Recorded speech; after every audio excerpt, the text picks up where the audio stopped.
गंगूबाई की जो मूवी थी तब लाइक रेड लाइट एरिया के बारे में थी।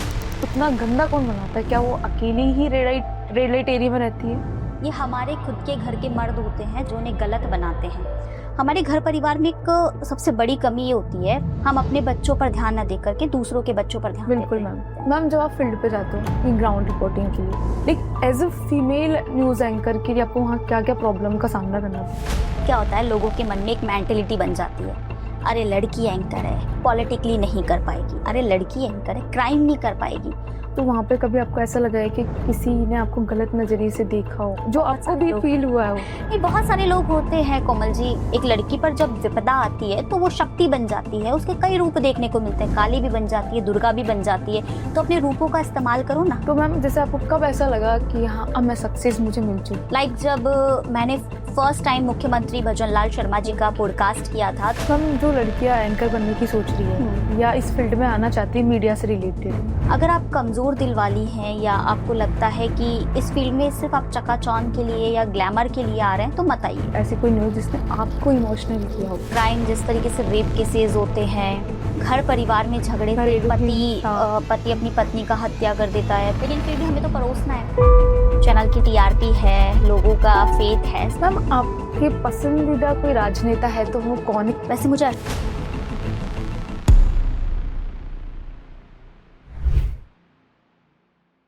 हेलो नमस्कार, स्वागत है आपका सहेली की बातें पॉडकास्ट में। मैं हूँ आपकी होस्ट और सहेली कोमल सोनी, और मेरे साथ है आज ऐसी पर्सनैलिटी जिन्होंने अपनी सोच और आवाज़ से हजारों लोगों को प्रभावित किया है, और एक journalist and inspiring woman. Please welcome Pooja Joshi ji. Ma'am स्वागत है आपका हमारे पॉडकास्ट के फर्स्ट एपिसोड में।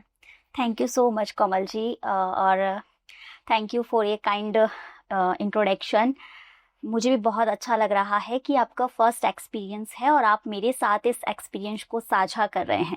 मुझे बहुत अच्छा लगा। मैम मुझे भी बहुत अच्छा लग रहा है क्योंकि हमारा पॉडकास्ट का नाम ही है सहेली की बातें। जी तो मुझे आज बहुत अच्छा लग रहा है कि दो सहेलियां मिलके आगे चर्चा करेंगी। जी बिल्कुल। तो मैम जैसे मैंने आपका इंट्रोडक्शन में बताया कि आप एक न्यूज़ एंकर हैं, तो आप ऐसे बचपन से आपका ड्रीम था कि मुझे न्यूज़ एंकर बनना है, या क्या सपना था बचपन में आपका? ऐसा होता है ना कि बचपन में कभी कभी ऐसा होता है कि हम कोई सपना लेकर नहीं चलते हैं, और कभी कभी ऐसा होता है कि सपने होते हैं लेकिन हम पहचान नहीं पाते हैं कि वो सपना हमारा पूरा होगा या नहीं। एंकर बनना मेरा कोई सपना नहीं था। इनफैक्ट मैं तो खुद नहीं जानती थी कि मैं एक पत्रकार बन सकती हूँ या बन जाऊंगी। शुरू से ऐसा था कि लाइफ में कुछ अचीव करना है, कुछ बड़ा करना है, लेकिन ये नहीं जानती थी कि बड़ा क्या करना है। बहुत सारे सपने देखे। कभी कभी जब स्कूल में हुआ करते थे तो टीचर्स कहते थे कि सक्सेस होना है बड़े होकर के आपको, तो सोचती थी कि टीचर बन जाती हूँ, टीचर बन जाऊंगी तो अच्छा है, परिवार भी खुश, एक गवर्नमेंट जॉब हो जाएगी। लेकिन धीरे धीरे धीरे जब कॉलेज लाइफ में आई, स्कूल से कॉलेज में पहुंची, तो मुझे लगा कि यार टीचर वाले गुण तो मेरे अंदर है ही नहीं। बहुत ज़्यादा चंचल हो जाना, बहुत ज़्यादा बोलना, और हर चीज़ को लेकर के, चाहे किसी भी तरह का कोई भी प्रोग्राम हो, फंक्शन हो, उनमें पार्टिसिपेट करना, तो मुझे ऐसा लगता था कि मेरे अंदर एक अलग ही काम करने का जुनून है, एक अलग तरीके का मतलब कहते हैं ना कि एक अलग रोल हो जाता है वैसा। हाँ, स्टार्टिंग में मुझे ऐसा था कि मैं एक बॉलीवुड एक्ट्रेस बनना चाहती हूँ, कोई एक अच्छी फील्ड चुन करके इसमें कहीं आगे जाना चाहती हूँ, फिर वो चाहे नाटक से शुरू होकर मूवी तक का सफ़र हो। लेकिन मैं चाहती थी मेरी फैमिली कभी भी मुझे इस चीज़ के लिए अलाउ नहीं करेगी, क्योंकि मेरी फैमिली ना बहुत ज़्यादा ट्रेडिशनल है। हमारे यहाँ बेटियों की शादी समय पर कर दी जाती है, या पहले उन्हें पढ़ाया जाता है, ठीक है, लेकिन पढ़ाने का स्तर उनका एक ऐसा होता है कि आप यदि जॉब कर रहे हैं, आपका एक ड्रीम है कि आप गवर्नमेंट जॉब चाहते हैं, तो ठीक है, आप पढ़ाई करो, स्कूल कॉलेज, कॉलेज के बाद में कंपटीशन का एग्ज़ाम फाइट करो, अगर आपकी जॉब लग जाती है तो आपका भाग्य, अन्यथा वो लोग शादी कर देते हैं। बट मैं शादी के शुरू से खिलाफ थी। मुझे लगता था कि शादी एक चार दीवारी में रह करके चूल्हा चौका करना, शादी करके हस्बैंड के लिए काम करना, एक परिवार तक सीमित हो जाना, और मेरे सपने बहुत अलग थे। जैसा कि मैंने शुरू में बताया आपको कि अलग तो करना चाहती थी, लेकिन क्या ये नहीं जानती थी। फिर धीरे धीरे जब लोगों को देखा कि शादी के बाद में चीज़ें बहुत अलग हो जाती है, कॉलेज लाइफ में थोड़ा पढ़ाई की, लोगों को देखती थी, सुनती थी कि यार आज उसकी शादी में ये चीज़ें हुई, घर परिवार में भी बहुत सारी चीज़ें सुनने को आती थी, तो मुझे लगा कि नहीं यार, शादी करके तो लाइफ नहीं बर्बाद करना। फिर मैंने मम्मी को बोला कि मम्मी ठीक है, कॉलेज लाइफ हो जाने दो, उसके बाद में देखते हैं क्या कर सकते हैं। एक्चुअली मेरे पापा जर्नलिस्ट है, खुद एक पत्रकार है, तो उन्हें देख करके मैं भी कहीं ना कहीं इंस्पायर हुई। मुझे पता था कि मुझे टीवी पर आना है।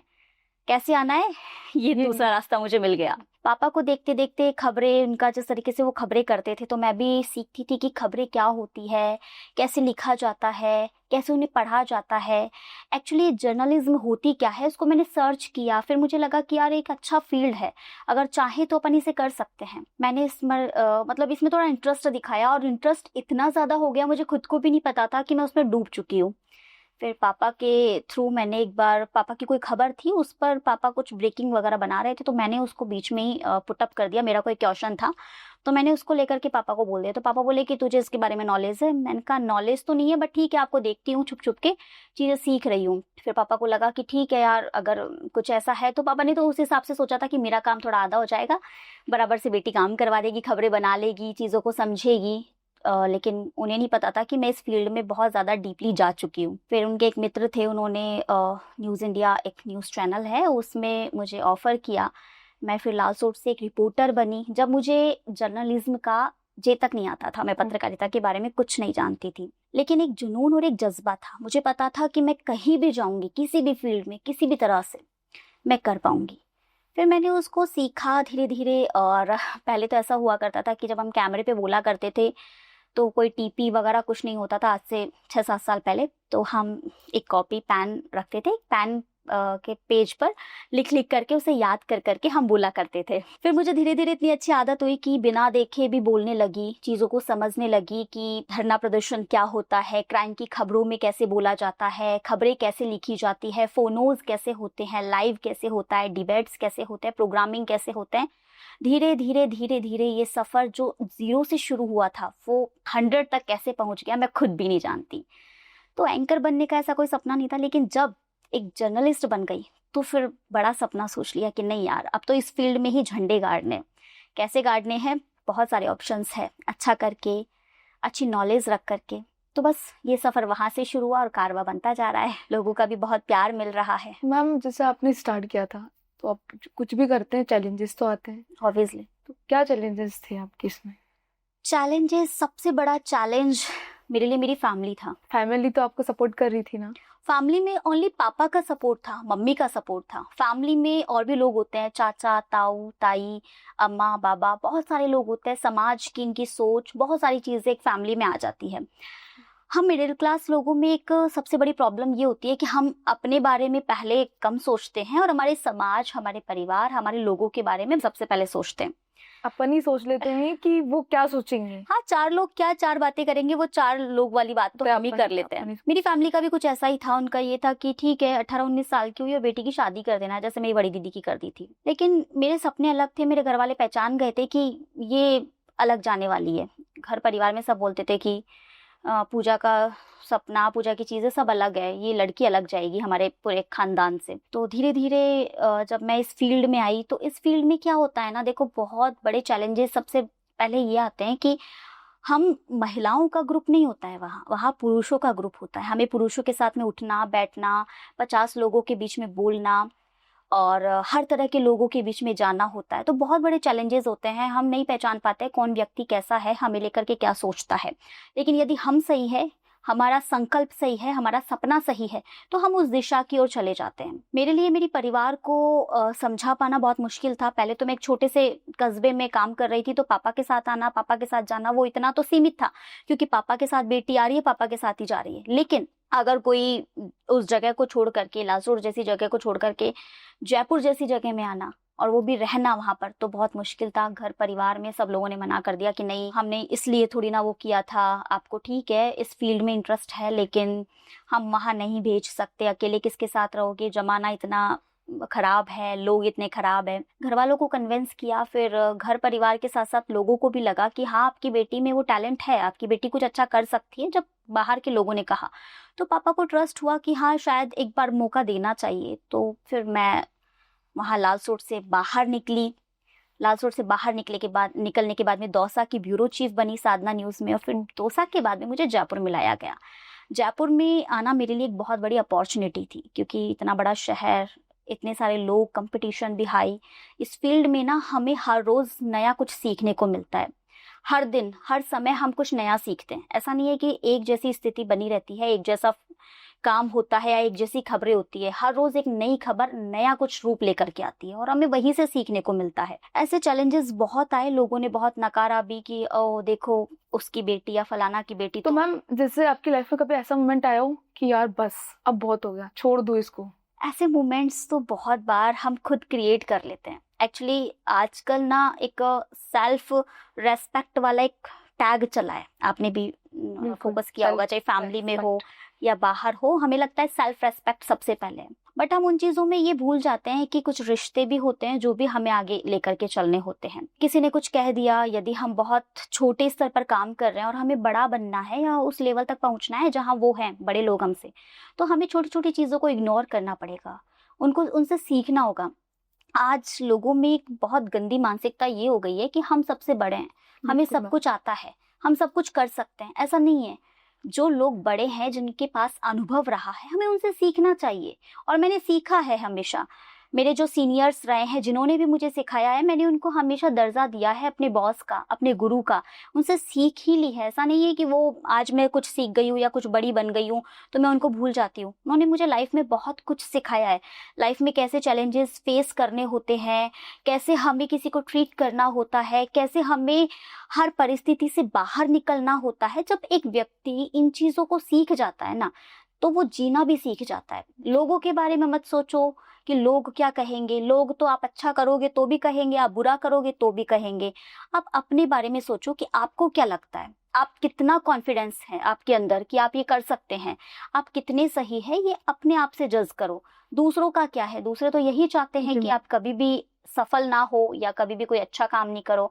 हमारे घर परिवार में एक सबसे बड़ी कमी ये होती है, आप भी देखना, आपके भी होंगे, मिडिल क्लास फैमिलीज में ये होता है कि हम अपने बच्चों पर ध्यान न दे करके दूसरों के बच्चों पर ध्यान देते हैं कि देखो फलाना का बेटा तो आज सरकारी नौकरी लग गया, फलाना की बेटी इतना कमाती है, ये वो वगैरह वगैरह वगैरह बहुत सारी चीजें सुनने को मिलती है। लेकिन हमारे माँ बाप ये भूल जाते हैं कि हमारे बच्चे को जितने संसाधन मिले हैं उसके अंदर उन्होंने इतना अच्छा किया है। तो सोचो, अगर हम उन्हें अप्रिशिएट करेंगे तो वो कितना अच्छा कर सकते हैं। लाइफ में जब तक आपको अप्रिशिएट करने वाले लोग नहीं मिलेंगे ना, आपको अप्रिशिएशन नहीं मिलेगा, तब तक आप, मुझे लगता है, खुद से मजबूत नहीं हो पाएंगे।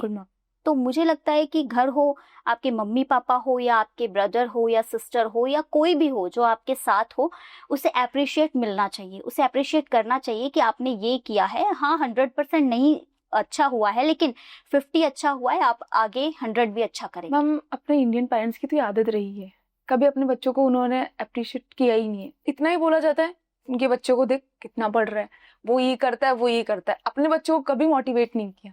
यही तो कमी रही है। और इसी वजह से तो आज हमारे जो परिवार के लोग हैं या जितने बच्चे हैं, वो डिमोटिवेट होकर के गलत रास्ते पर चले जाते हैं। उन्हें लगता है कि दूसरे के पेरेंट्स इतना प्यार करते हैं अपने बच्चों से, तो फिर वो जो प्यार है ना, वो दूसरों में ढूंढते हैं। जो गलतियां होती है वो दूसरों को बताते हैं और फिर वो शिकार बन जाते हैं। आजकल ऐसे बहुत सारे केसेस आते हैं। मुझे लगता है कि हर पेरेंट को अपने बच्चों को दोस्त की तरह ट्रीट करना चाहिए। जब ये चीजें एक दूसरे के साथ होने लगती है ना, तो बच्चा कभी भी गलत रास्ते नहीं जाता है, बच्चा कभी भी सुसाइड जैसा नहीं सोचता है, बच्चा कभी भी ये सोचता है कि यार ठीक है, मम्मी पापा मुझ पर इतना ट्रस्ट कर रहे हैं तो मुझे सक्सेस होने में भी उनकी साथ में उनकी मदद करनी चाहिए, और वो करता है। जैसे कि मेरी लाइफ में बहुत सारे ऐसे चैलेंजेस आए, फैमिली से रिलेटेड हो या बहुत सारी ऐसी चीजें, फाइनेंशियली भी हुआ है। ठीक है, पापा मम्मी ने कभी किसी चीज की कमी नहीं रखी, लेकिन क्या होता है ना, हमारे जब सपने एक उड़ान पर होता है तो बहुत सारी चीजें हमें सोचने पर भी मजबूर कर देती है। लेकिन ठीक है, मेरे अंदर का सेल्फ कॉन्फिडेंस इतना अच्छा था कि मुझे लगा था कि नहीं, मुझे करना है। ये छोटी मोटी रुकावटें ना मुझे रोक नहीं सकती। और जब आपके मन में एक ये आवाज निकल जाए कि नहीं, आप कर सकते हैं, तो बहुत कुछ कर सकते हैं। मैम, जब आप फील्ड पे जाते हो ग्राउंड रिपोर्टिंग के लिए, तब आपको ऐसा नहीं लगता कि एज अ वुमन आपको क्या वहाँ पे मतलब ऐसी परेशानियां आती है? मतलब एक तो मेल जो होता है एंकर, उनके लिए तो ठीक है, लेकिन as a female news anchor के लिए आपको वहाँ क्या क्या प्रॉब्लम का सामना करना पड़ता है? Female news anchor in the sense क्या होता है, लोगों के मन में एक मेंटेलिटी बन जाती है, अरे लड़की एंकर है, पॉलिटिकली नहीं कर पाएगी, अरे लड़की एंकर है, क्राइम नहीं कर पाएगी, अरे लड़की एंकर है, 50 की भीड़ में खड़ी नहीं रह पाएगी। मेरा क्वेश्चन ये होता कि जहाँ 50 की भीड़ होती है, वहां आप कैसे उन भीड़ में जाना? और शायद मुझे लगता नहीं, जब ऐसे लड़ाई झगड़े होते हैं, शायद औरत तो होती ही नहीं है वहां पे, सारे पुरुष लोगों की भीड़ होती, फिर वहां आप अकेले कैसे जाते हो और कैसे हैंडल करते हो फिर आप उसको? बहुत इजी है। जब हम एक पत्रकार बनते हैं ना, जिस तरीके से डॉक्टर जब डॉक्टर बनता है तो शपथ लेता है, पुलिस वाला जब पुलिस मैन बनता है तो शपथ लेता है, हर व्यक्ति की एक शपथ होती है, हमारी भी एक शपथ होती है कि हम खुद से कभी नहीं हारेंगे। जमाना हमें कितना ही हराए लेकिन खुद से कभी नहीं हारेंगे, और हम वाकई खुद से कभी नहीं हारते हैं। हम एक पत्रकार बन करके जाते हैं तो हम ये भूल जाते हैं कि हम महिलाएं या पुरुष हैं। हम एक पत्रकार हैं, हमारी कलम में ताकत है, हम में ताकत है, हम जो बोलेंगे वही सत्य होगा, हमने जो दिखाया है वही सत्य है। जब भी भीड़ में जाते हैं, भीड़ का हिस्सा बनते हैं, बहुत सारे लोग नेगलेक्ट करते हैं, बहुत सारे लोग गलत नजर से भी देखते हैं, बहुत सारे लोग ये सोचते हैं कि यार लड़की है, धक्का मुक्की देकर के साइड कर देना, लेकिन उस वक्त हम डटे रहते हैं, अरे भाई लड़की है लेकिन कमजोर नहीं है। तो वहां पे कभी आपको ऐसा लगा है कि किसी ने आपको गलत नजरिए से देखा हो, जो आपको भी फील हुआ हो?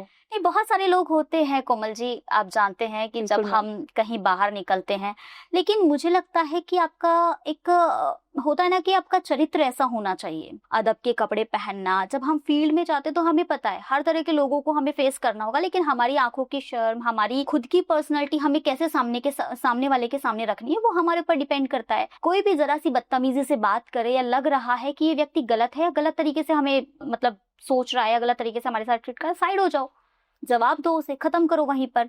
उसे भी तो दिखा दो ना कि लड़की हूँ लेकिन कमजोर नहीं हूँ, लड़ सकती हूँ भाई। ऐसा गलत मत सोचना कि लड़की हैं हम डर जाएंगे, रोने लगेंगे, कांपेंगे। पत्रकार हैं हम, लड़की होने के साथ साथ एक पत्रकार है। न्यूज एंकर्स आप देखते हैं, डिबेट्स होती है, लोगों को जब पॉलिटिशियंस हावी होते हैं, उनका पॉलिटिकली जब भी डिबेट्स होती है, प्रोग्राम्स होते हैं, हम हर तरह से हर फील्ड के हर व्यक्ति से लड़ लेते हैं। लड़ना वाजिब है भाई, जब हमारी बात है, सच्चाई की बात है, अधिकार की बात है तो हम लड़ेंगे। तो ये कभी मत सोचो कि आप एक लड़की हो। हमारे घर वाले भी हमें यही सिखाते हैं कि लड़का लड़की सब समान है। और आज तो देखो ना, देश बदल रहा है, लोगों की सोच बदल रही है, विचार बदल रहे हैं। आज बेटियां वो कर रही है जो बेटे नहीं कर सकते हैं, बेटों से कंधा मिला करके लड़ रही है हर जगह, हर फील्ड में। तो मुझे लगता है ये आपकी कमजोरी नहीं है कि आप एक लड़की हैं। एक लड़की पर जब विपदा आती है तो वो शक्ति बन जाती है, उसके कई रूप देखने को मिलते हैं, काली भी बन जाती है, दुर्गा भी बन जाती है। तो अपने रूपों का इस्तेमाल करो ना। लेकिन मैम आपने सुना होगा ना कि कानून की नजर में बेटे और बेटियों को बराबर अधिकार है, बट आज भी कई जगह ऐसी है कि लड़कियों के हिस्से में ये सुनने के लिए आता है कि लोग क्या कहेंगे। ये धारणा हम ही लोग बनाते हैं और हम ही लोग बिगाड़ते हैं। हमारे परिवार के हिस्से के जो लोग होते हैं वही ये धारणा बनाते हैं कि लड़की है, लोग क्या कहेंगे। लोग तो तब भी कहेंगे जब लड़का करेगा, कहते हैं। ऐसा नहीं है कि लड़का गलत करता है तो लोग नहीं कहते हैं, कहते हैं। वो एक अलग बात है कि ढाप दी जाती है उस बात को, उस पर पर्दा डाल दिया जाता है, लेकिन कहा सबके लिए जाता है। और हमारे समाज में आज से ही नहीं, सतयुग से और द्वापर युग से सब चीजें चलती आ रही है। माता सीता को भी अग्नि परीक्षा देनी पड़ी थी, ठीक है, राधा जी पर भी कलंक लगे थे, बहुत सारी बातें उनके लिए भी हुई थी। तो ये कोई स्पेशली आज नहीं है, ये तो कलयुग है। कलयुग में तो फिर भी आज इतनी फ्रीडम्स हम लड़कियों को मिली है, हर स्तर पर हम लड़कियों के लिए रास्ते खुले हैं। लेकिन ये बात सही है, गांव ढाणियों में आज भी ऐसा है कि बेटियों को घूंघट में रखा जाता है, बेटियों को चार दीवारियों में रखा जाता है। उनके लिए एजुकेशन इतनी ज्यादा इंपॉर्टेंट नहीं होती है, उनके लिए शादी ब्याह करने के बाद में बेटी को विदा कर देना उतनी एक जिम्मेदारी होती है। लेकिन मेरा ये मानना है कि माता पिता हो या कोई भी हो, उन्हें ये सोचना चाहिए कि बेटियां आज हर स्तर पर अपने आप से भी और समाज से भी और लोगों से लड़ सकती है, और उसे वो अधिकार देना चाहिए। बेटी कमजोर नहीं है, बेटी आपकी ताकत है। और जिस घर में बेटियां होती है ना, उस घर में रोशनी अलग होती है। वो आपको हंसाती है, वो आपको रुलाती है, वो आपके साथ में हंसी ठिठोले करती है, वो आपके परिवार को बनाती है। क्यों भाई, जब बेटा होता है तो हम बहू लेने जाते हैं, तो फिर बहू भी तो वहीं से आई है ना, किसी के बेटी होगी तभी तो आपका वंश आगे चलेगा, आपका परिवार आगे चलेगा। तो ये मानसिकता, ये धारणा हमें ही चेंज करनी पड़ेगी कि हम लड़की हैं। और एक बात इसमें मैं माता पिताओं के साथ में लड़कियों के लिए भी कहूंगी कि आजकल जिस दौर में हम चल रहे हैं ना, उसमें लड़कियां भी कई बार गलत होती है। जी मैम, बिल्कुल। माता पिता ने यदि आपको स्वतंत्रता दी है, माता पिता ने यदि आप पर विश्वास किया है, तो उस विश्वास को मत तोड़ो, उस विश्वास की नींव को मजबूत करो, कमजोर मत करो। माता पिता ये सोचते हैं कि हमारी बेटी घर से बाहर पढ़ाई कर रही है, तो उनके सपनों पर पानी मत फेरो। पढ़ाई करो, उनके सपनों को पूरा करो, अपने सपनों को पूरा करो, अपनी एक खुद की दुनिया बनाओ। क्योंकि आपने भी सुना है, हम भी जानते हैं कि खुद का कोई घर नहीं होता है, लड़की का कोई घर ही नहीं होता, लड़कियों का बस वही वाली बात है कि बेटियों का कोई घर नहीं होता है। घर वाले कहते हैं कि तू तो पराया धन है, ससुराल में जाके पराए घर से आई है। तो हमें ये लगता है कि हम जब यही सुनते आ रहे हैं तो खुद के लिए कुछ कर लो, इतना कर लो कि आपको ये सुनने की जरूरत ही ना पड़े कि आप पराए हैं। एटलीस्ट हर लड़की का अपना एक घर होना चाहिए। इसीलिए तो कहते हैं सक्सेस हो, इसलिए तो कहते हैं अपने पैरों पर खड़े हो, अपने स्तर पर खुद से कमाओ, अपने स्तर पर खाओ, लेकिन कभी घमंड मत करो। बिल्कुल। ईगो व्यक्ति को खत्म कर देता है। अहंकार तो रावण का भी नहीं रुका था। तो हम तो एक स्त्री हैं। स्त्री होने का मतलब ये नहीं है कि आप अपने जो पावर्स है उसका गलत इस्तेमाल करें। स्त्री होने का मतलब ये आपकी सॉफ्टनेस, आपका जो भी एक व्यक्तित्व बनाया गया है उसके हिसाब से ढले और बहुत आगे तक अपने परिवार को लेकर के चलो। तो मैम जैसे आपको कब ऐसा लगा कि हाँ अब मैं सक्सेस मुझे मिल चुकी, मैं अराइव हो चुकी हूँ मेरी लाइफ में? मुझे तो हर दिन यही लगता है कि मुझे सक्सेस होना है। ऐसा ही कोई मोमेंट तो आया होगा ना तब आपको? हाँ, लाइफ में कई ऐसे मोमेंट्स आए हैं जब मुझे लगा है कि हाँ यार, अब मुझे थोड़ा बहुत अपने आप पर प्राउड करना चाहिए। लाइक जब मैंने फर्स्ट टाइम मुख्यमंत्री भजनलाल शर्मा जी का पॉडकास्ट किया था, तो मुझे लगा था, जब मेरे पापा ने कहा चलो अच्छा है, मेरी बेटी ने 25 साल की उम्र में एक मुख्यमंत्री का पॉडकास्ट किया, फिर लोगों ने भी सराहना की और बहुत सारे ऐसे प्रोग्रामिंग्स मैंने चलाए, क्योंकि मैं भी कहीं ना कहीं महिलाओं के सशक्तिकरण की बात करती हूँ, उनके त्याग समर्पण, उनकी जीत की कहानियों को दर्शाती हूँ। क्योंकि आज ऐसा पहली बार हो रहा है कि जो लड़की दूसरों के पॉडकास्ट लेती है उनका कोमल जी मतलब हमारा पॉडकास्ट ले रही, तो ये बेहद अच्छी बात है। बट कई बार ऐसा मोमेंट आया है जिसमें, स्पेशली अभी 2-3 दिन पहले की मैं बात बताऊं, तो मेरे घर पर मेरे मामा आए हुए थे, तो उन्होंने बोला कि जिया जी, मैंने आपके नाम से पूछा अपने, क्योंकि वो रास्ता नहीं जानते थे, तो थोड़ा दूर जाकर के उन्होंने पूछा गाँव में, तो बोले कि आपके नाम से तो थोड़ा फिर भी लोग सोच रहे थे कौन से मनोज जी, क्योंकि बहुत सारे मनोज जी, लेकिन उन्होंने जैसे ही सामने वाला जो भी व्यक्ति था, उन्होंने कहा अच्छा आप उनकी बात कर रहे हो क्या जिनकी बेटी एंकर है, एक पत्रकार है, टीवी पर आती है? हाँ हाँ, उनका घर तो वहाँ है, आप वहाँ चले जाइए। तो मामा ने जब मम्मी पापा को ये बात बताई तो मुझे बहुत खुशी हुई कि चलिए, हमारा सपना होता है ना कि उस दिन हम सक्सेस अपने आप में मानते हैं जब हमारे नाम से हमारे माता पिता को जानने लग जाए। क्योंकि अब तक तो हम देखते हैं कि माता पिता के नाम से बच्चों को जाना जाता है, लेकिन जिस दिन बच्चे के नाम से माता पिता को जानने लग जाए, तो उस दिन मुझे लगता है कि ज्यादा नहीं, थोड़ा बहुत तो उस बच्चे ने कुछ अचीव किया है। तो मुझे कभी कभी लगता है, वैसे तो मैं सक्सेस की इतनी भूखी हूँ, मुझे तो ऐसा है कि हर दिन ऐसा लगता है कि मुझे बहुत कुछ अचीव करना है, हर दिन मेरे लिए कम होता है। मैं कभी ना संतुष्टि नहीं पा पाती हूँ कि मैं जो कर रही हूँ, जितना किया है मैंने, बहुत है। क्योंकि जो लोग बड़े सपने लेकर के चलते हैं ना, जिन लोगों के सपनों में बहुत ज्यादा उड़ान होती है ना, उनको ये छोटी छोटी छोटी सक्सेस है ना, सक्सेस नहीं लगती है। उनको लगता है कि बस उस पायदान पर पहुंचना है जिसका सपना लेकर के वो चले थे। मैम जो लड़कियां एंकर बनने की सोच रही है या इस फील्ड में आना चाहती है मीडिया से रिलेटेड, आप उन्हें क्या बोलोगे? क्योंकि कई लड़कियां तो अभी भी उसी डर के मारे कि चले इस फील्ड में जाना चाहिए या नहीं जाना चाहिए, क्या मैसेज देना चाहेंगे आप उनको? देखिए, आजकल वैसे बहुत लड़कियां इस फील्ड में आ रही है। आज मेल एंकर्स तो कहीं ना कहीं कम हो गए हैं, लेकिन फीमेल्स एंकर्स जो है हर जगह नजर आ रही है। मैं एंकर्स के लिए एक बात जरूर कहूंगी, जो भी फीमेल एंकर यहाँ इस फील्ड में आना चाहती है, अगर आप कमजोर दिल वाली हैं या आपको लगता है कि इस फील्ड में सिर्फ आप चकाचौंध के लिए या ग्लैमर के लिए आ रहे हैं, तो मत आइए। ये फील्ड आपको आपके अनुभव से रूबरू करवाता है, आपको अपने आप से रूबरू करवाता है। क्योंकि एंकर्स की लाइफ में ना बहुत ज़्यादा स्ट्रगल्स होते हैं, रिपोर्टर्स की लाइफ में बहुत ज़्यादा स्ट्रगल्स होते हैं। हमें क्या करना होता है, सुबह जल्दी उठना। उठने का मतलब ये नहीं कि उठ करके आप ठीक है मतलब मस्ती कर रहे हैं, कुछ कर रहे हैं। तो मैम जैसे इसके अंदर जैसे आपकी पर्सनल और प्रोफेशनल लाइफ है, तो उसको भी आप कैसे मेंटेन करती है? बहुत मुश्किल हो जाता है। पर्सनल लाइफ हमारी कुछ बचती ही नहीं है, हमारा पर्सनल कुछ भी नहीं है, सब प्रोफेशनल ही हो जाता है। हम मोबाइल उठाते हैं तो ग्रुप्स में मैसेज, अपडेट्स, भाग दौड़, फैमिली मेंबर्स, सबको ये लगता है कि घमंड आ गया है, टाइम नहीं देते हैं, बड़े हो गए हैं, जबकि ऐसा नहीं है। हमें समय नहीं मिल पाता है, हमें हमारे माइंड को एक्टिव रखना पड़ता है। ये तो फील्ड भी ऐसी है मीडिया की 24/7। हाँ, 24 आवर हमें ऐसा रहना पड़ता है कि बिल्कुल कैमरे के सामने, फोन के सामने, कि किस वक्त क्या घटना घटित हो जाए। और मुझे लगता है, देखो, लोगों को ना सच्चाई बहुत पसंद होती है। एक मीडिया एक लोकतंत्र का चौथा स्तंभ ऐसी होती है जिस पर लोग फेक करते हैं, जिस पर लोग विश्वास करते हैं। बिल्कुल। आज मार्केट में या कहीं कोई घटना घटित हो रही है, तो हमें पता है उस घटना में कितना दम है, वो घटना क्या है, तो हम जनता को दिखाते हैं। तब दर्शक हमारे साथ जुड़ते हैं, उनको ये लगता है कि टीवी पर आइए, कोई एंकर बता रहा है, एक पत्रकार बता रहा है, मतलब इस घटना में ये सच्चाई है। बिल्कुल। और पत्रकार होना एक मामूली बात नहीं है। वो अपनी पर्सनल लाइफ को खो करके एक प्रोफेशनल लाइफ में इतना ज़्यादा डूब जाता है, उसका पर्सनल कुछ नहीं होता। कहीं जाता है तो भी उसे वही डेकोरम, वही ग्लैमर, उसी के हिसाब से जाना पड़ता है। कहीं पर ना ज़्यादा हंस सकते हैं, ना कहीं ज़्यादा बोल सकते हैं, ना किसी किसी से। फ्रेंड सर्कल में जाकर के कुछ मस्ती मजाक कर सकते हैं। फिर वो चीज़ें ऐसी हो जाती है कि ठीक है यार, प्रोफेशनली ही रखना है। मैम जैसे आप कभी ये इंटरव्यूज लेने जाते हो या एज ए फील्ड पे हो, कोई ऐसी बात हो गई जो हंसने वाली हो, आपको बहुत हंसी आ रही हो, कैसे कंट्रोल करते हो फिर आप उस मोमेंट को आप? नहीं, सीरियसली बहुत बार ऐसा होता है। कभी कभी ऐसी घटनाएं घटित हो जाती है, कभी कभी ऐसी खबरें आती है जिस पर हमें हंसी आती है, हमें पता है इसमें कोई तथ्य नहीं है, लेकिन फिर भी हमें तो परोसना है। चैनल की टीआरपी है, लोगों का फेथ है, सब चीजें हैं, तो हमें परोसना होता है। हंसी बहुत आती है, कैमरामैन भी हंसते हैं, हम भी हंसते हैं, लेकिन फिर कंट्रोल करना होता है खुद से। मतलब उस खबर के अंदर जाना होता है या उसे फोरगेट करना होता है। हमें लगता है कि नहीं यार, हंसी कंट्रोल करके हमें लोगों को पहुंचाना है वो खबर, तो फिर उस वक्त थोड़ा कंट्रोल कर लेते हैं। वो तो हो गया सेल्फ कॉन्फिडेंस और सेल्फ कंट्रोल बहुत ज्यादा जरूरी है। तो उस वक्त हमें पता होता है कि कैसे ट्रीट करना है, कैसे उसको संभालना है। नहीं, और जैसे आप किसी पॉलिटिशियन का लेने गए और उन्होंने कोई ऐसी बात बोल दी हो, फिर उस मोमेंट पे आप कैसे कंट्रोल करते हो? छोटी सी स्माइल। ओके।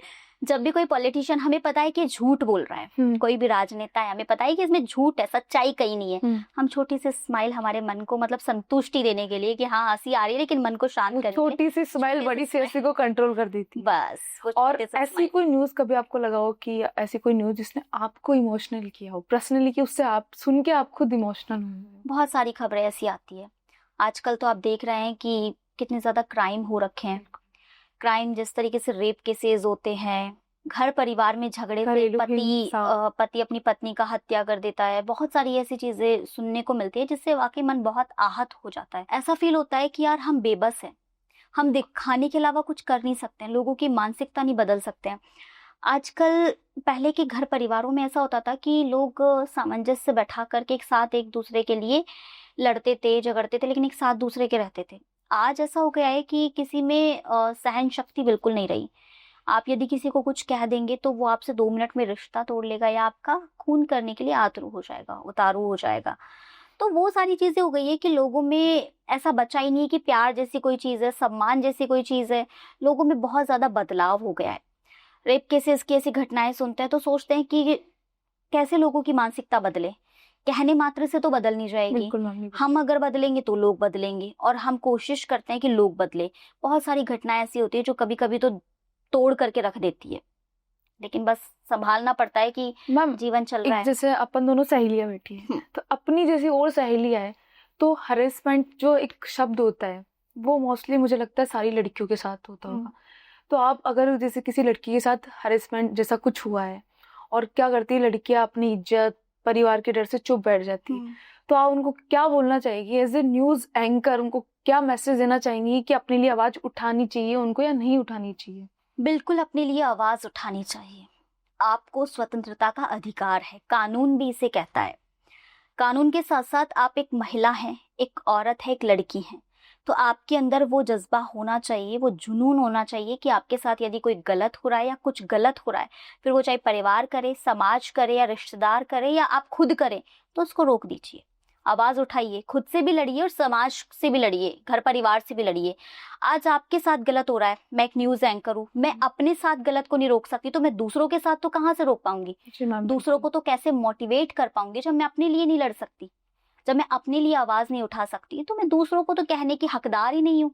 जी मैम बिल्कुल। तो इसलिए अपने साथ हो रहे हर अत्याचार से लड़ो, लड़ाई करो, चाहे वो घर हो, चाहे परिवार हो, माता हो, पिता हो। यदि आपके साथ में कोई भी गलत कर रहा है, पहले समझाओ, प्यार से चीजों को ट्रीट करो। नहीं समझ आता है तो लड़ाई करो। लड़ाई का मतलब ये नहीं कि डंडे लेकर के या चाकू लेकर के आप शुरू हो जाओ। लड़ाई का मतलब ये अपने अधिकारों के लिए, सच्चाई के लिए, अच्छाई के लिए लड़ो कि ये मेरे लिए सही है, मैं यही करूंगी, मेरे लिए ये गलत है, मैं ये नहीं करूंगी। हम बचपन में होते हैं, हमें ये सिखाया जाता है कि बेटा ये गुड़िया आपके लिए गलत है, ये गुड्डा आपके लिए सही है, आप इससे खेलो, मिट्टी में हाथ लगाओगे कीटाणु हो जाएंगे, जुकाम हो जाएगी, ठंड में मत बैठो। ये सारी चीजें हमें बचपन में सिखाई जाती है।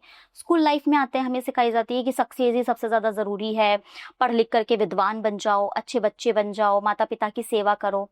कॉलेज लाइफ में आते हैं तो हमें क्या सिखाया जाता है कि सेटल्ड हो जाओ, शादी करो, ब्याह करो, अपने बच्चों को संभालो और उनकी पीढ़ी को चलाओ। बस लड़की कभी की हमने जिंदगी खुद में। को पहचाना है, खुद को तलाशा है कि हम क्या हैं।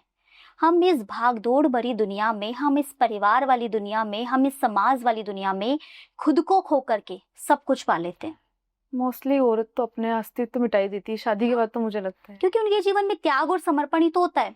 कहा जाता है कि औरत तो समर्पण की मूर्त है। अरे भाई क्यों है? हमारी ही किस्मत में समर्पण क्यों लिखा है? लेकिन आप मैम ही लिख जो करो। औरत त्याग और समर्पण नहीं करती तो फिर उसको तो आपको पता है ना, समाज क्या क्या कह के बुलाता है। कुछ नहीं कहता है समाज, 2 दिन कहता है। ठीक है, अगर आपको समाज का डर तब होना चाहिए जब समाज आपको खाने को दे रहा है, समाज आपका केयर कर रहा है, समाज आपके अच्छे बुरे की परख कर रहा है और समाज आपको खुशियां दे रहा है। ये तब होना चाहिए जब आपको कोई खुशियां नहीं दे रहा, कोई आपके साथ नहीं खड़ा, सबके लिए आप अपने खुद जिम्मेदार हैं, तो समाज और परिवार क्या करेगा? परिवार का अर्थ है कि आप परिवार को साथ लेकर के चलो, उनके साथ बैठो, उनसे प्यार करो, उनको जो उनके लिए बना है वो उनको दो, लेकिन खुद के लिए जो बना है ना उसको भी मत मिटाओ। पहले मैं बहुत ज्यादा सबके लिए सोचती थी, मेरे परिवार, मेरे समाज, मुझे ये लगता था कि यार समाज क्या कहेगा, मुझे ऐसा करना है, वो करना है, ये करना है, दूसरों की खुशी के लिए जीती थी और मैं जीती रही।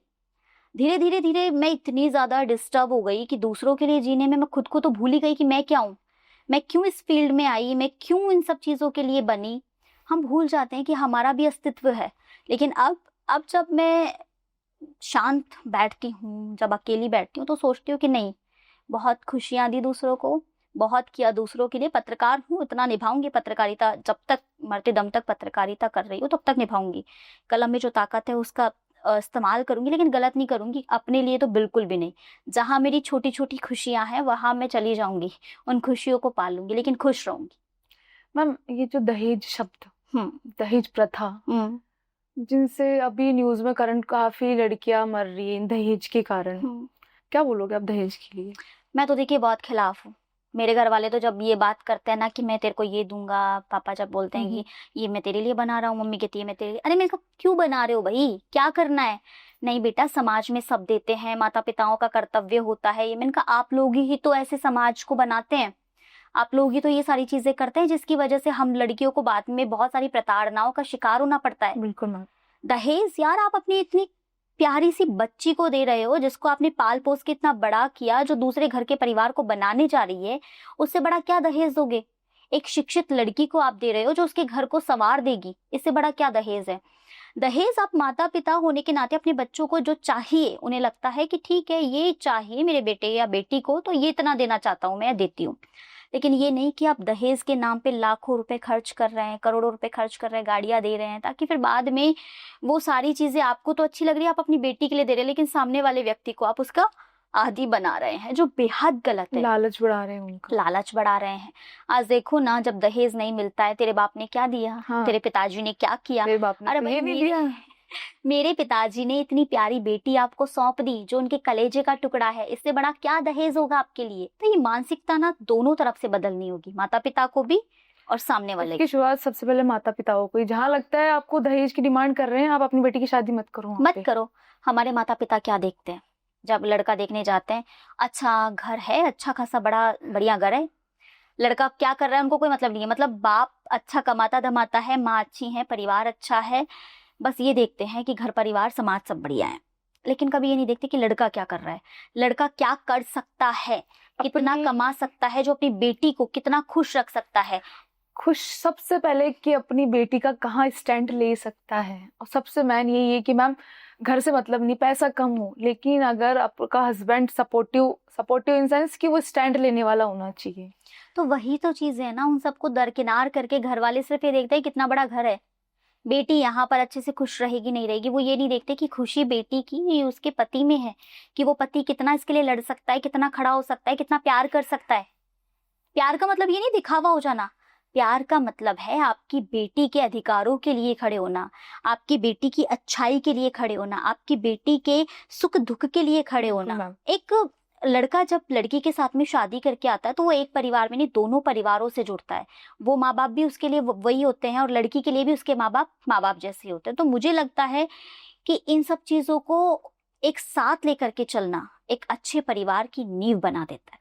बिल्कुल मैम, लेकिन लड़कों में भी तो ये क्षमता होनी चाहिए ना, जैसे कि कहा जाता है कि पति परमेश्वर होता है, लेकिन उस पति को ये कौन समझाएगा कि परमेश्वर होता क्या है, किसको बोलते हैं परमेश्वर? ये तो सारे लड़के पति परमेश्वर होता है, लेकिन उनको ये अभी तक इस शब्द का मतलब नहीं पता कि परमेश्वर बोलते किसको है।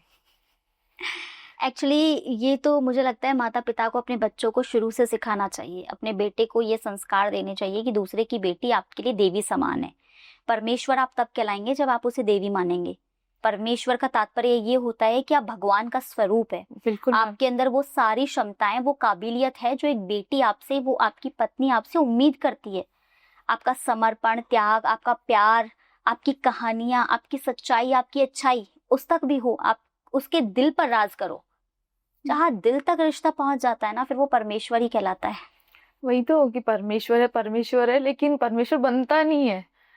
ठीक है, बोला जाता है ऐसे, तो बनाना पड़ता है। ये समझ लड़के में भी होनी चाहिए और लड़की में भी।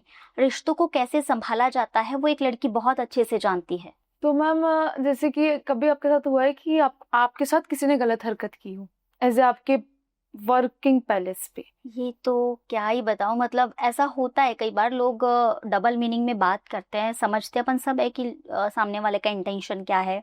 वो ना आपको एनालाइज करने लग जाते हैं कि ठीक है, लड़की बोलती ज्यादा है तो उसका मतलब चालू होगी। लड़की मेकअप कर रखी है, इसका मतलब उसका नैन नक्श, ये सारी चीजें गलत होगी। लेकिन ऐसा नहीं है। एक खूबसूरत लड़की, एक अच्छी लड़की भी हो सकती है, एक सादगी वाली लड़की एक अच्छी स्त्री भी हो सकती है। ऐसा नहीं है कि आप उसे उसके कपड़ों से या उसके बोलने पर या उसके व्यवहार से जज कर रहे हैं। उसकी सादगी, उसके मन में क्या है, वो आप ऐसे जज नहीं कर सकते हैं। लोग कई बार करते हैं, हरकतें लोगों में होती है। ये तो आपको हर फील्ड में मिलेगा, ऐसा स्पेशली नहीं है कि जर्नलिस्ट है तो ये ज्यादा फेस करना पड़ता है। हर फील्ड के अंदर आपको इस तरह के लोग मिलेंगे, फिर वो चाहे गवर्नमेंट जॉब हो या प्राइवेट जॉब हो। लेकिन हाँ, ऐसा कहा जाता है बॉलीवुड लाइन एंड ये आपकी जर्नलिज्म वाली लाइन, जो दोनों होती है, इनमें थोड़ा कंपटीशन ज्यादा होता है। इनमें बहुत ज्यादा चीजों को हमें फेस करना होता है। लेकिन ये खुद के ऊपर डिपेंड करता है कि आपको किस रास्ते जाना है। अच्छा भी है रास्ता, बुरा भी है। भगवान दो रास्ते देते हैं। भगवान कहते हैं कि मैंने मनुष्य बना के छोड़ दिया है, अच्छे रास्ते जाना है आपकी जिम्मेदारी है, बुरे रास्ते जाना है आपकी जिम्मेदारी है। बुरे रास्ते का बुरा अंत है, अच्छे रास्ते का अच्छा अंत है। आज पूजा जोशी न्यूज एंकर नहीं होती तो क्या होती? मैं खुद भी नहीं जानती क्या होती। शायद मैं 2 बच्चों की माँ होती। मतलब मेरे घर वाले भी मेरी शादी कर देते, मैं किसी लड़के का घर बार संभाल रही होती। या ऐसा बहुत बार हुआ है, मेरे पापा मेरे काफी टाइम से शादी के पीछे पड़े हुए थे, लेकिन जब न्यूज एंकर बन गई, टीवी जर्नलिस्ट बन गई, तो उनको लगा कि नहीं, अब तो मैं कह ही नहीं सकता इससे शादी के लिए। जब भी शादी की बात करते हैं मैं कहती हूँ क्या क्या होता है शादी, जिस दिन लगेगा उस दिन जरूर करूंगी। शादी करनी चाहिए, मैं ऐसा नहीं कह रही हूँ कि शादी नहीं करनी चाहिए, लेकिन एक समय आने पर। और आज अगर मैं न्यूज एंकर नहीं होती तो सीरियसली मैं भी नहीं जानती क्या होती। लेकिन मुझे खुशी है कि मैं एक न्यूज एंकर हूँ, मैं लोगों के लिए लड़ सकती हूँ। जो एक धारणा में लेकर के चलती थी, मैं स्टडी करती थी, पढ़ाई करती थी स्कूल में, तो सोचती थी कि यार ऐसा कुछ करना है कि किसी के लिए कुछ करना है। आज समाज के लिए कर रही हूँ। किसी के साथ गलत हो रहा है तो आवाज उठा रही हूँ, किसी के साथ अच्छा हो रहा है तो लोगों को दिखा रही हूँ, मोटिवेट कर रही हूँ, इंस्पायरिंग कर रही हूँ। तो इससे अच्छा और कोई काम हो ही नहीं सकता है। आप एक मनुष्य होकर के, एक इंसान होकर के एक अच्छा काम कर रहे हैं, तो इससे बड़ा और क्या होगा।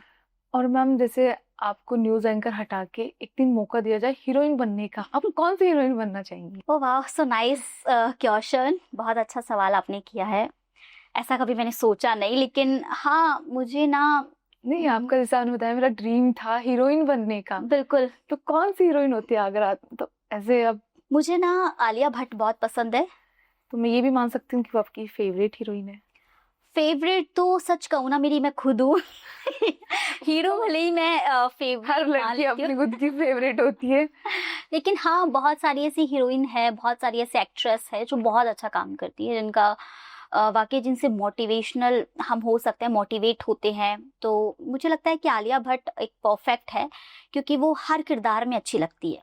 उन्हें कोई सा भी किरदार दे दो आप, वो हर किरदार को बहुत अच्छे से निभाती है। फिर वो चाहे नॉटी में रख लो, या थोड़ा दमदार, या फिर थोड़ा सीरियस। मुझे ना उनकी गंगूबाई मूवी बहुत पसंद आई थी, बहुत ज्यादा। सीरियसली वो मूवी ना मुझे एकदम टच कर गई कि मतलब हम जिन लोगों को इतना गलत समझते हैं ना, उनकी भी रियल लाइफ क्या होती है। और मैंने इस पर खबरें भी की बहुत, मैंने इसको डीप स्टडी भी किया, बहुत सारी चीज़ें मुझे ऐसी लगी। तो रियल लाइफ में अगर मुझे कभी ऐसा मौका मिलता तो शायद मैं आलिया भट्ट जैसी हीरोइन बनना पसंद करती। और फेवरेट हीरो की बात करूँ तो कौन? वाह, सो नाइस। फेवरेट हीरो मेरा अक्षय कुमार। अक्षय कुमार। शुरू से मुझे अक्षय कुमार इतने पसंद है, सीरियसली वो एक आइडल है। Okay. उनसे बहुत कुछ हम सीख सकते हैं। डिसिप्लिन, अपनी लाइफ में कैसे सक्सेस होना है, कैसे परिवार को साथ लेकर के चलना है, और वो हर तरह से एक मिस्टर परफेक्ट जो कहलाते हैं ना, वो है। मुझे बहुत पसंद है, कभी मैं उनकी मूवी को नहीं छोड़ती हूँ। कोई सी भी मूवी आ जाए मैं हमेशा जाती हूँ। मैम आपने गंगूबाई जो मूवी का नाम बताया था ना, मुझे ना मतलब मेरे काफी टाइम से मतलब माइंड में ये क्वेश्चन चलता है, खुद से ही करती हूँ, किसी से पूछा नहीं मैंने आज तक, लेकिन आज आपके सामने रख रही हूँ कि गंगूबाई की जो मूवी थी मतलब लाइक रेड लाइट एरिया के बारे में थी, तो उसमें औरतों को तो बड़े गंदी नजर से देखा जाता है, लेकिन उनको बनाता कौन है? उतना गंदा कौन बनाता है? क्या वो अकेली ही रेड लाइट एरिया में रहती है?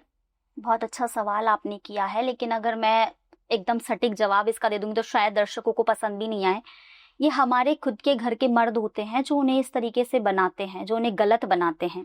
आज आप उनको तो गलत बोलते हैं, समाज में उनको एक अलग तरीके का दर्जा दे दिया गया है, लेकिन उन लड़कियों का क्या, उन औरतों का क्या जो शादी के बाद में भी एक्स्ट्रा मैरिटल अफेयर रखती है? बिल्कुल मैम। वो कितनी सही है?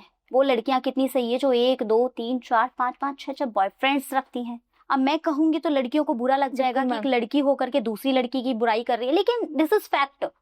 अगर आप सच्चाई की ओर जाएंगे, ठीक है, कुछ हद तक कहीं गलत होती है, लेकिन किसी की मजबूरी भी होती है।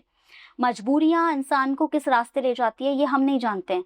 और फिर कुछ लोगों के लिए एक काम है, जैसे हमारे लिए हमारी खबरें लिखना काम है, तो उनके लिए भी वो सब करना काम है। नहीं, लेकिन जैसे उनको तो नाम दिए बड़े बड़े, जो आप समझती है क्या क्या उनको नाम दिया औरतों को, लेकिन मर्दों के लिए क्या, जो उनके पास जाते हैं उनका तो कोई नाम ही नहीं है। नहीं होगा ना, ये हम हमेशा सुनते हैं कि पुरुष प्रधान देश है हमारा, पुरुषों को सर्वोपरि रखा जाता है, पुरुषों को अलग तबके का दर्जा दिया जाता है। ये मानसिकता कभी नहीं बदलेगी कोमल जी। और ये मानसिकता सिर्फ और सिर्फ हम ही नहीं, शायद हम भी मार्केट जाते हैं तो हमें भी ये लगता है कि ठीक है यार, हम लड़की हैं, हमारा पल्लू सही कर ले, यार हम लड़की हमारे बाल सही कर ले, यार हम लड़की हैं, हम कम बोले कम हंसे। ये हम खुद से भी करते हैं। हम दूसरों को सोचने पर, मतलब दूसरों की सोच पर अपने आप को निर्धारित करते हैं, अपना रास्ता वहां से बनाते हैं। तो कमियां तो हम में भी है, हमारे घर के मर्दों में है। जो लोग जाते हैं वो लोग ये भूल जाते हैं कि वो भी किसी की बेटी है। बिल्कुल मैम।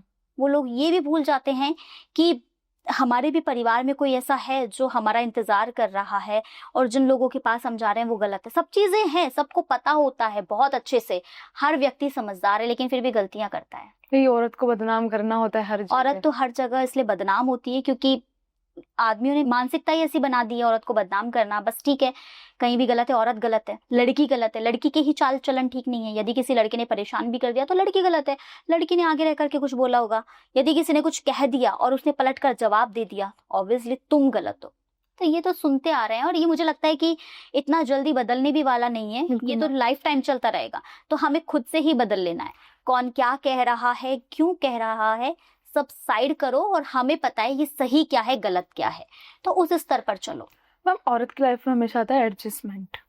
हमेशा यही कहा जाता है थोड़ा सा एडजस्ट कर लो। कोई औरतें ससुराल में नहीं बन रही या उनकी हरकतें सहन नहीं हो रही, तो अपने शायद पेरेंट्स भी ये बोलते हैं कि यार एडजस्ट करना पड़ता है, तुमको झुकना पड़ेगा, एडजस्ट करके चलना पड़ेगा। तो किस हद तक इंसान एडजस्ट कर सकता है?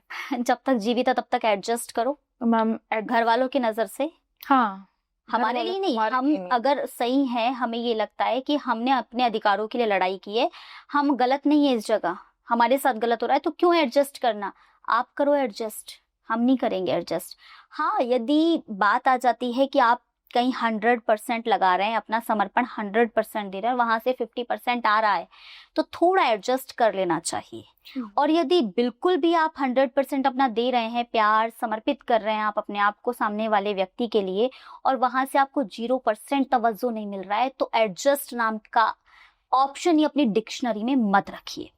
क्यों एडजस्ट करना? आप करो एडजस्ट, हम जैसे हैं वैसे ठीक है। आपको यदि हमारे साथ रहना है तो रहिए, मत रहिए, बाय। मैम आपके पसंदीदा कोई राजनेता है तो वो कौन है? किसको आप आपका आइडियल बोल सकती है, या आपको पर्सनली कि ठीक है मुझे ये अच्छे लगते हैं? वैसे मुझे अशोक गहलोत बहुत पसंद है, जो कि कहा जाता है कि राजनीतिक तरीके से एक चाणक्य भी है और बहुत अच्छे से उन्होंने लीड किया है। अशोक गहलोत की बात, मुझे वसुंधरा राजे, ये दोनों लीडर मेरे लिए ना एक मुझे लगता है कि पॉलिटिकली तो बहुत हाई तरीके से मैं इनको फॉलो करती हूँ, इन्हें पसंद करती हूँ, क्योंकि इन्होंने जिस तरीके से जनता के बीच में अपनी पहचान बनाई है और जनता के बीच में जो प्यार बनाया है वो एक फेक नहीं है, वो वाकई दिल से है।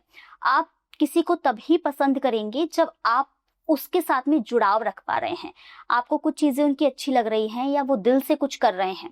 फेक चीजें तो आजकल सोशल मीडिया पर आप देख लीजिए, सोशल मीडिया पे फेक की चीज मिलेगी, सब फेक मिलेगी, लेकिन जमीनी स्तर पर कोई जुड़ा हुआ है और यदि आपके लिए सोच रहा है तो अच्छी बात है।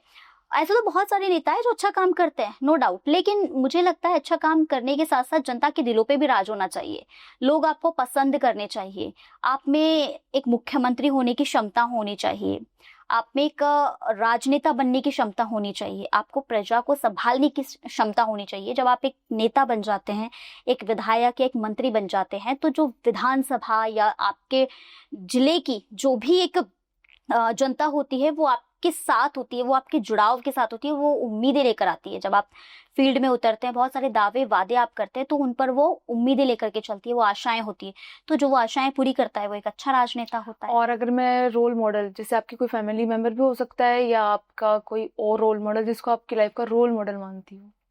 देखिए, मैं अपनी लाइफ का रोल मॉडल कुछ खास किसी को मानती नहीं हूँ, लेकिन हाँ, मैं सोचती हूँ कि मुझे क्या है ना, खाटू श्याम जी, जो मैं बाबा खाटू श्याम जी को मानती हूँ, मैं उनकी बहुत बड़ी भक्त हूँ। मुझे लगता है कि मेरे लिए वही सब कुछ है।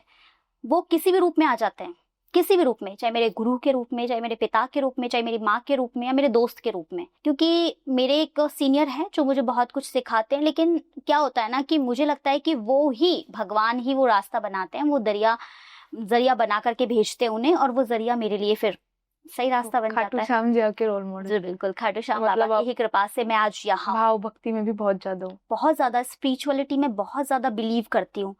भले ही ठीक है टाइम नहीं मिल पाता है, लेकिन फिर भी मैं राधे राधे कह करके सबको नमस्ते प्रणाम राधे राधे कह करके सबको सुबह सुबह होता है सबको विश करती हूँ, सब तरह से। मतलब ये है कि मेरे लिए भक्ति भाव सबसे ज्यादा जरूरी है। और वो इसलिए चूंकि मैंने मेरी लाइफ में नहीं सोचा था कि मैं इस लेवल तक आज पहुंच सकती हूँ, मैं इतना सब कुछ अचीव कर सकती हूँ, एक अच्छी गाड़ी में घूम सकती हूँ, एक अच्छी स्टैंड कर सकती हूँ, टीवी जैसी जगह पर आ सकती हूँ, या अच्छा कमा सकती हूँ, जो पसंद है वो ले सकती हूँ। तो उसके पीछे सिर्फ और सिर्फ हाथ मेरे खाटू श्याम जी का है, जिन्होंने मुझे यहाँ तक बनाया है किसी भी रूप में आकर के। तो मैम, आपको जो अभी तक आप बोल रहे हो कि सक्सेस वैसे तो मिल चुकी है, लेकिन आगे का क्या प्लान है फ्यूचर की? आपको कहाँ तक जाना है? अब तक कोमल जी मुझे लगता है मैंने कई चैनल्स, कई ब्रांड से अपने नाम बनाए हैं। अब मुझे लगता है कि अपने नाम से मुझे कोई ब्रांड बनाना है ताकि लोग मुझे मेरे नाम से जाने। ऐसा नहीं कि मैं इस चैनल में काम कर रही हूँ तो उस चैनल के आगे मेरा नाम लगाए, नहीं। पूजा जोशी एक नाम, एक ब्रांड होना चाहिए जो लोगों की जुबान पर आए तो लगे कि हाँ यार, इस बंदी में दम है, इसने कर दिखाया है। तो बस अपना एक सपना है कि एक अच्छे से अपने आप को बनाना है। हम एक पर्सनल क्वेश्चन है, आपकी ऐसे वर्क फील्ड पे या फिर ऐसे पर्सनल लाइफ में कभी किसी ने हमको प्रपोज नहीं किया क्या? गॉड बहुत सारे लोग ऐसे हैं जो मुझे लगता है कि आए दिन प्रपोज करते रहते हैं। नहीं, जैसे आजकल सोशल मीडिया का जमाना है, ऐसे इंस्टाग्राम पे मैसेज करके आप मुझे अच्छे लगते हो, ये नहीं, ऐसे रियल लाइफ में कि वो इंसान भी आपके फेस टू फेस हो फिर वो आपको प्रपोज कर रहा हो, ऐसे इंसिडेंट हुआ है। आपकी तो जैसे पब्लिक आईडी है, हाँ, कोई भी लड़का आप अच्छे लग रहे हो, लेकिन मैं वो वाला पूछना चाह रही हूँ रियल लाइफ में। वैसे नहीं, अच्छी लग रही हूँ ये तो सब कहते हैं, ये तो सब कहते हैं। चलो ठीक है, हर लड़की के लिए होता है, कमेंट होता है वो तो हाँ, ये कॉम्प्लीमेंट तो हर लड़की को मिल जाता है। लेकिन कभी कभी मैंने बहुत बार नोटिस किया, कुछ एक ऐसे लोग हैं जिनको मेरी सादगी अच्छी लगी है, जिनको मेरी आवाज अच्छी लगी है। वैसे ना मेरे लिए एक प्लस पॉइंट ये है, टचवुड, बाबा श्याम की कृपा से, कि मैं किसी भी चीज के लिए कभी भी किसी को कहती हूँ तो वो ना नहीं कर पाता है। कभी भी मैंने इतने दोस्त बनाए, इतने लोग हैं मेरे जानकार जो मुझे प्रेम करते हैं, मुझे स्नेह देते हैं, मेरे साथ रहते हैं, उनका सपोर्ट मुझे हमेशा मिलता रहा है। और प्रपोज वाली लाइन तो ऐसे मोमेंट आए हैं, बट मुझे लगता है कि इन सबसे ज्यादा जरूरी ना आपका सक्सेस होना है। क्योंकि हमने शुरुआत में कहा ना कि बेटियों का कोई घर नहीं होता है, बेटियों का कोई अपना नहीं होता है। ये सेकेंडरी है सब चीजें, आपको प्यार मिलना, आपका घर बसाना, ये सारी चीजें। प्यार नहीं हुआ किसी से? नहीं, प्यार तो होता है बेसिकली, एक इमोशंस है। हाँ, सभी के अंदर इमोशंस होते हैं, प्यार हुआ है, लेकिन मैंने उस प्यार को कभी मुझ पर हावी नहीं होने दिया। ये वो दीवानियत कहते हैं ना, दीवानगी वाला प्यार, मुझे ऐसा कभी किसी से नहीं हुआ। क्योंकि वो आपके लिए पत्रकारिता है। हाँ, बिल्कुल सही कहा आपने, क्योंकि मेरे लिए मेरी पत्रकारिता और मेरा सक्सेस होना ही सबसे बड़ा प्यार है। और जो लोग मेरे साथ हैं ना आज, जो लोग मुझे जानते हैं, पहचानते हैं, मेरे साथ रहते हैं, वो बहुत अच्छे से जानते हैं कि इसके लिए प्यार क्या है।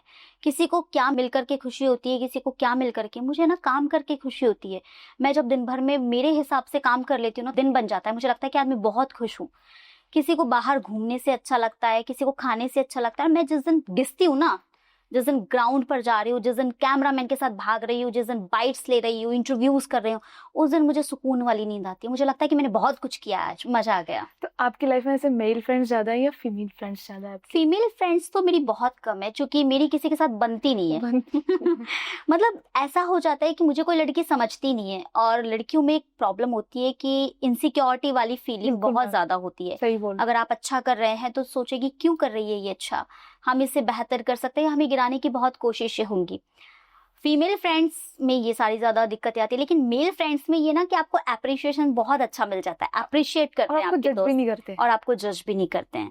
उन्हें लगता है कि यार मेरी दोस्त है, इतना अच्छा कर रही है, अरे यार तो इससे भी अच्छा कर सकती है। मेरे बहुत सारे ऐसे फ्रेंड्स हैं जो मुझे हर दिन मोटिवेट करते रहते हैं, कभी रील्स के जरिए, कभी थॉट के जरिए, कभी मिलकर, कभी चाय पिलाकर। मैं कभी ऐसा फील होता है, देखिए एक मनुष्य जीवन है, सबके साथ होता है बिल्कुल कि हमें भी कई बार रोना आता है, आता है। हमें भी, हमारा भी कभी कभी दिल दुखता है, हमारी भी कई परेशानियां होती है जो हम हर किसी को शेयर नहीं कर सकते, क्योंकि हमारी एक डिग्निटी वैसी बना दी जाती है। बट कुछ ऐसे दोस्त होते हैं, चुनिंदा दोस्त, जिनको हम अपने मन की बात, अपने दिल की बात, अपनी तकलीफ साझा करके खुश हो जाते हैं। बोलते हैं एक कप चाय और तेरी सारी जो परेशानी है वो दूर, आ बैठ यार मिल के बात करते हैं। कॉफी अच्छी लगती है, चाय अच्छी लगती है? चाय, कॉफी मुझे इतना ज्यादा पसंद नहीं, चाय लवर हूँ। तो चाय वो थड़ी पे खड़े होके। बिल्कुल, मुझे रेस्टोरेंट या होटल या इनकी चाय पसंद ही नहीं है। मुझे थड़ी पर बैठकर हल्की हल्की एकदम रिमझिम बारिश, थड़ी पर बैठ के चाय, गपशप, अच्छे अच्छे लोग, मौसम सुहाना, ये सब बहुत पसंद है। घूमना भी मुझे बहुत पसंद है, खाना भी पसंद है, लेकिन बनाना बिल्कुल पसंद नहीं है। सही है। बनाकर तो बस ये सोचती हूँ कि आने वाला बनाए, जो मेरे लिए बन के आए वो मेरे को बना के खिलाए। बट ठीक है, कभी क्या मैम आप शादी करेंगे या नहीं करेंगी? मुझे तो ये जानना है। ये सवाल ना बहुत मुश्किल है मेरे लिए, क्योंकि मुझे लगता है यार कि शादी एक बंधन में बंध जाना, और अभी मैंने अपने आप को मेंटली उस स्टेज पर प्रिपेयर नहीं किया है कि मैं किसी बंधन में बंधूं। लेकिन हाँ, शादी करनी है, मुझे पता है मेरे घर वाले बिना शादी के मानेंगे नहीं, उनको दामाद चाहिए, उनको करनी है, करवानी है मेरी शादी कैसे भी करके। लेकिन अभी मैंने बिल्कुल ऐसा नहीं सोचा है। हाँ, अगर लाइफ में कोई अच्छा पर्सन मिला, अच्छा बंदा मिला जो मेरी केयर करेगा, जो मेरे लिए कुछ करेगा, मुझे लगेगा। कैसा सोच रखा है कि हाँ मेरे सपनों का राजकुमार ऐसा होना चाहिए? ऐसे सोचती है ना कुछ लड़कियां मैम। भी नहीं सोचा है मैंने ऐसा कि कोई सुंदर हो। हाँ, बस एक चीज मैंने हमेशा सोची है, जब हम रील्स वगैरह देखते हैं तो कभी कभी एक इमोशन सा जग जाता है, क्योंकि लड़की हैं तो हमारे भी सपने होते हैं। बिल्कुल मैम। तो मैं सोचती हूँ कि यार लड़का कम कमा लेगा चलेगा, चलेगा। लड़का सुंदर नहीं होगा चलेगा, लड़का कैसा भी होगा चल जाएगा, लेकिन लड़का मुझे समझने वाला होना चाहिए, लड़का मेरी केयर करने वाला होना चाहिए, लड़का मेरा साथ देने वाला होना चाहिए। मैं गलत हूं तो मुझे उस जगह समझाने वाला होना चाहिए, सही हूं तो मुझे अप्रिशिएट करके आगे ले जाने वाला होना चाहिए। मेरे लिए, मैं यूं नहीं कहूंगी घर परिवार से अलग हो जाए, लेकिन हाँ, मेरे लिए सही है तो मेरे लिए वहां खड़ा होना चाहिए। वो मेरे को दूसरे घर से, मेरे मम्मी पापा से दूर लेकर के आए तो मेरे को कभी भी मम्मी पापा की कोई कमी महसूस ना हो। और सबसे अच्छी और सबसे अहम बात जो मुझे लगती है एक लड़के में होनी चाहिए, वो होती है अंडरस्टैंडिंग। बिल्कुल मैम। अगर आपके रिलेशन में अंडरस्टैंडिंग है, क्योंकि प्यार एक वक्त में आकर खत्म हो जाता खत्म हो है, जाता है। ठीक है, आपका शारीरिक हो या आपका मानसिक हो, मानसिक कैसा भी हो, प्यार एक वक्त आने के बाद में खत्म हो जाता है। लेकिन यदि आपके अंदर अंडरस्टैंडिंग है, म्यूचुअल अंडरस्टैंडिंग है, तो वो लाइफ टाइम चलेगी। आप दोनों झगड़ा भी कर रहे हैं तो आपको ये पता होना चाहिए कि यार इस बंदे के साथ में मैंने इतने साल बिताए हैं, ये बंदा मेरे लिए ये इस जगह इतना सही है, इसकी रेस्पेक्ट करना जरूरी है। लड़ो, प्यार करो, लेकिन बस उसकी उस समय रेस्पेक्ट करो जब आपको उसकी जरूरत हो, और उसकी वो व्यक्ति भी आपकी तब रेस्पेक्ट करे जब उसको आपकी जरूरत हो। तो लाइफ टाइम आपका रिश्ता लंबा चलता है। तो मैम मेरा आपसे आखिरी सवाल है कि आप अपनी सहेलियों को क्या संदेश देना चाहेंगी इस पॉडकास्ट के लास्ट में? देखिए, आज कोमल जी आपने इतना प्यारा, इतना अच्छा पॉडकास्ट किया। आज बहुत सारे मुद्दों पर हमने चर्चा की, फीमेल एंकर्स हो या फिर एक महिला हो या घर परिवार हो, हर तरह के लोगों के बारे में हमने बात की। आज की लड़कियों को मैं एक संदेश देना चाहूंगी, एक बात जरूर कहना चाहूंगी कि देखिए, खुद के लिए जियो, लेकिन आपके लिए क्या सही है क्या गलत ये आप चूज करो।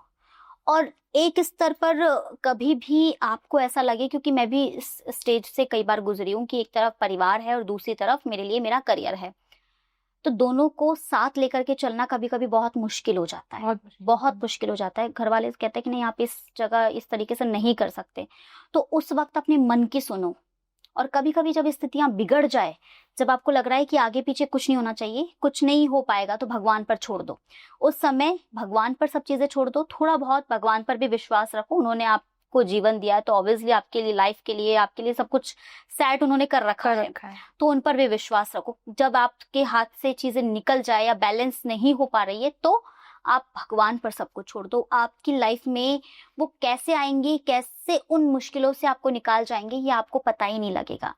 तो आज की जितनी भी मेरी सहेलियां हैं, उनसे मैं एक बात जरूर कहूंगी कि पहली बात तो ये जो प्रोग्राम है सहेलियों की बात, इसको खूब सारा प्यार दे, ताकि ये प्रोग्राम जो आपके लिए बना है ये आगे तक चल पाए। आज मैं हूं, कल आप भी हो सकते हैं, आपसे भी चर्चा हो सकती है। अपना प्यार हमेशा सबके लिए बरकरार रखें, लेकिन समर्पण की भावना वहीं रखें जहां आपको लगता है कि यहाँ से मुझे भी प्यार और त्याग मिलेगा, समर्पण मिलेगा। फिर वो समर्पण किसी भी प्रकार का हो सकता है, तो बस वहीं से अपने लाइफ को शुरू करें और अंत भी वहीं करें। मैम बहुत अच्छा लगा आपसे आज बातें करके। तो मैम फिर कभी मुलाकात करेंगे एक और प्यारे से पॉडकास्ट के लिए। जरूर।